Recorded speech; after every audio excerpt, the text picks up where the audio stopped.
Welcome to टाके with ACS. दोस्तों, इस वीडियो में बात करने वाले हैं यूपीएससी के बारे में। यूपीएससी आयोग मीटिंग जारी करेगा इस भर्ती का ऑफिशियल नोटिस। तो कौन सी भर्ती होने वाली है, किस संबंध में नोटिस होगा, पूरी जानकारी दी जाएगी। इसके अलावा बात करेंगे यूपीएससी की एजीटीए भर्ती के बारे में। इसमें ओबीसी एससी छात्रों का कहना है और नोटिफिकेशन में भी साफ साफ देखा जा सकता है कि ओबीसी एससी आरक्षण घोटाला हुआ है। तो क्या है पूरा मामला और इसको लेके क्या एजीटीए भर्ती कोर्ट में फंसेगी, तो इसके बारे में पूरी जानकारी दी जाएगी। तो वीडियो को लास्ट तक पूरा देखिए, पूरी बात समझ में आएगी। तो चलिए शुरू करते हैं वीडियो को, देखते हैं क्या इसमें। पहले बात कर लेते हैं यूपीएससी की तरफ से आज जारी होने वाले ऑफिशियल नोटिस के बारे में। तो पिछली कई वीडियो में मैं आप लोगों को बता चुका हूँ, आपकी जो भर्ती है कंबाइंड टेक की जो भर्ती है, तो उसका रिजल्ट जारी होना है। ठीक है, तो अब जो जानकारी प्राप्त हो रही है उसके हिसाब से आपका जो रिजल्ट का काम है वो लगभग कंप्लीट कर लिया गया है। सब कुछ ठीक रहा तो आज शाम को कंबाइंड टेक का रिजल्ट का नोटिस, डॉक्यूमेंट वेरिफिकेशन के लिए रिजल्ट का नोटिस जारी कर दिया जाएगा। ऑफिशियल वेबसाइट पे देखने को मिल जाएगा। अगर किसी कारणवश आज नहीं आता है तो कल छुट्टी है, जैसा कि आप लोग जानते हैं, सरकारी हॉलीडे है, तो फिर ये नोटिस आप लोगों को परसों ही देखने को मिल पाएगा। ठीक है, इसलिए आज आ जाता है नोटिस तो बहुत अच्छी बात है, क्योंकि काम लगभग पूरा कंप्लीट हो चुका है। और अगर कोई टेक्निकल इशू नहीं आया तो आज ही ये नोटिस जारी कर दिया जाएगा, नहीं तो फिर आप लोग परसों ये नोटिस देख पाएंगे। ठीक है, इसके आगे जो भी अपडेट होगी आप लोगों को बता दिया जाएगा। अब आगे चलते हैं, बात कर लेते हैं यूपीएससी की भर्ती एजीटीए के बारे में। तो यहाँ पे मैंने पिछले वीडियो में भी जो एजीटीए की जानकारी दी थी उसमें आप लोगों को बताया था, मैंने अपने वीडियो में बताया था कि ओबीसी के और एससी की सीटों का आरक्षण घोटाला हुआ है यहाँ पे इस भर्ती में।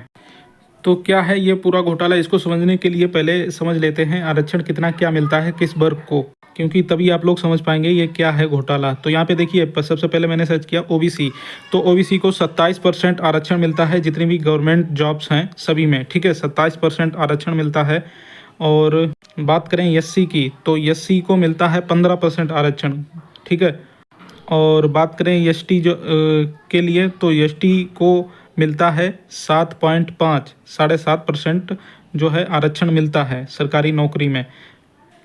ठीक है, तो ये गूगल पे मैंने सर्च किया पॉलिसी, और इसमें आप लोग कन्फ्यूज मत होइएगा, क्योंकि ये देखिए साफ साफ जो है इसके हिसाब से भाई यहाँ पे जो लिखा हुआ है वही मैं आप लोगों को बता रहा हूँ।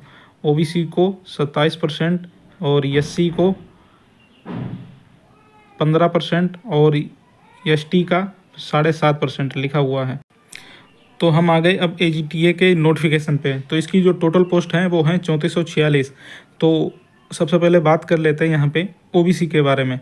तो ओबीसी में 3446 में सिर्फ 629 सीट दी गई हैं ओबीसी को, जबकि गवर्नमेंट जॉब में जो रिजर्वेशन है ओबीसी का वो है 27%।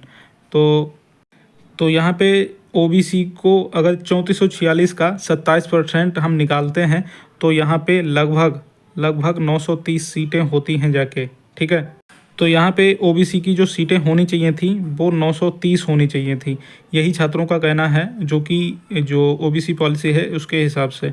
इसके अलावा यहाँ पे जो ओबीसी को रिजर्व सीटें मिली हैं वो मिली हैं 629। तो देखा जाए लगभग 300 सीटें कम हैं ओबीसी की कैटेगरी में। ठीक है, अब यहाँ पे एससी के छात्र कह रहे हैं तो उनका भी सीटें कम आई हैं, तो 509 सीटें हैं। तो आपका जो 15% रिजर्वेशन होता है, तो एससी का जो 15% हम निकालेंगे, 3446 का 15% निकालेंगे, तो यहाँ पे लगभग 516 या 17 ये इतनी सीटें बनती हैं जाके, और यहाँ पे 509 हैं। तो छात्रों का कहना है इनकी सीटें भी कम आई हैं। तो जो भी गवर्नमेंट की पॉलिसी है तो उसको ये नोटिफिकेशन फॉलो नहीं करता है। ठीक है, और इसके लिए छात्र काफ़ी परेशान हैं कि ओबीसी की सीट कम क्यों कर दी गई हैं, एससी की सीटें कम क्यों कर दी गई हैं। तो इसके लिए छात्र कृषि विभाग और आयोग में ये जानकारी लेने जाएंगे, आरटीआई भी लगाई जाएगी। ठीक है, और बहुत से छात्र हैं जो, आपको बता दें, यूपी में और ऑल इंडिया में लगभग सबसे ज़्यादा ओबीसी के ही स्टूडेंट हैं, और यहाँ पे ओबीसी के ही सीटें कम आई हैं। ठीक है, इतनी मेहनत मशक्क़त करने के बाद बड़ी मुश्किल से ये विज्ञापन आया है, उसमें भी अधिकारियों ने और आयोग ने ये घोटाला कर दिया है, ऐसा छात्रों का कहना है। अब छात्र आयोग और कृषि निदेशालय जाएंगे इसके बारे में जानकारी लेने कि यहाँ पे कोई मिस्टेक हुई है या किस रूल के तहत ये इतनी सीटें रिजर्व की गई हैं इस नोटिफिकेशन में। तो वहाँ से अगर संतोषजनक सवाल सवालों के जवाब सभी मिल जाते हैं छात्रों को तो तब तो ठीक है, नहीं तो छात्रों का कहना है कि ये भर्ती विज्ञापन को लेके कोर्ट में भी जाएंगे, क्योंकि जो हक है ओबीसी का और एससी का वो हक लेके रहेंगे और अपना हक कोई नहीं छोड़ता है। ठीक है, जो सीटें हैं, जो रिजर्व्ड सीटें हैं वो उस कैटेगरी में मिलनी ही चाहिए, ये छात्रों का कहना है।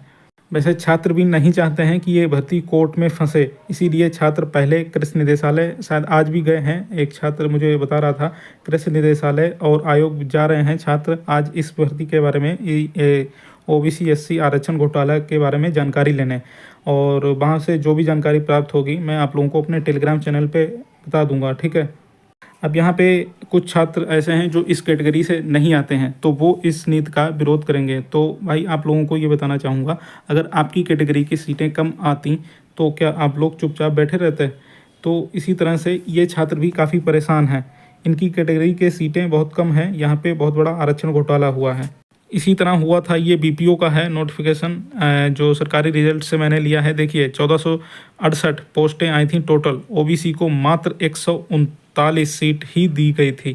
इस पे माननीय मुख्यमंत्री, जो पूर्व मुख्यमंत्री हैं अखिलेश यादव, उन्होंने भी कमेंट किया था और आवाज़ उठाई थी, लेकिन हुआ कुछ नहीं इस भर्ती में और कोर्ट केस वगैरह हो गया। लेकिन अब इसका एग्ज़ाम होने वाला है, ऐसी न्यूज़ निकल के आ रही है, इलेक्शन के बाद इसका ही एग्ज़ाम करवाया जाएगा। ठीक है, तो यहाँ पे जो छात्र हैं ओबीसी एससी के, तो उनको मैं एक बात बोलना चाहूँगा कि आप लोग जो भी आगे की कार्रवाई करना चाहते हैं ठीक है करिए आप लोग, लेकिन साथ में पढ़ाई भी करते रहिए, क्योंकि कोई भरोसा नहीं आयोग का, और केस भी चलता रहेगा, उधर एग्ज़ाम भी हो जाएगा। ठीक है, तो आप लोग पढ़ाई में ढील मत दीजिएगा, आपका जो भी हक है उसके लिए आवाज़ उठाइए, और इसके लिए भी आवाज़ जो छात्र है उठाते रहेंगे। तो आज जो छात्र गए हैं कृषि निदेशालय और आयोग, जो भी जानकारी मिलेगी मैं अपने टेलीग्राम चैनल पे डाल दूंगा, टारगेट विद एसएएच।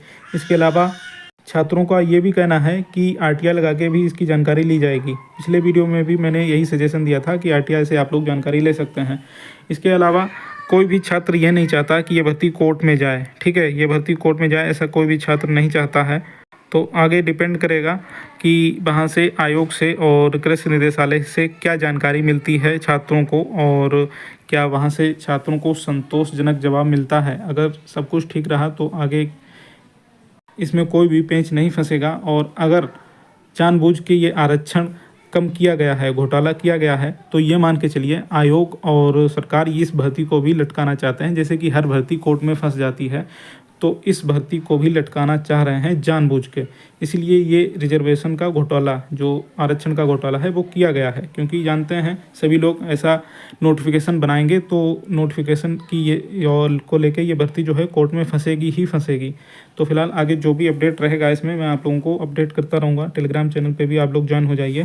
तो ये टेलीग्राम चैनल है टारगेट विद एसएएच, यहाँ पे ज्वाइन कर लीजिए इस नाम से सर्च करके, और इसकी जो भी अपडेट होगी आगे मैं यहाँ पे डाल दूँगा आप लोगों के लिए। मिलते हैं अगले वीडियो के साथ, तब तक के लिए नमस्कार।